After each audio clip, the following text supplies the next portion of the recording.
ఆకలితో వ్యధనొందగా దాహముతో తపించగా రోగముతో కృషించగా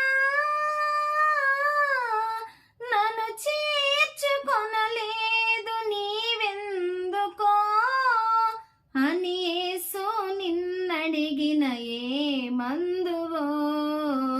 న్యాయాధిపతి అయిన దేవుడు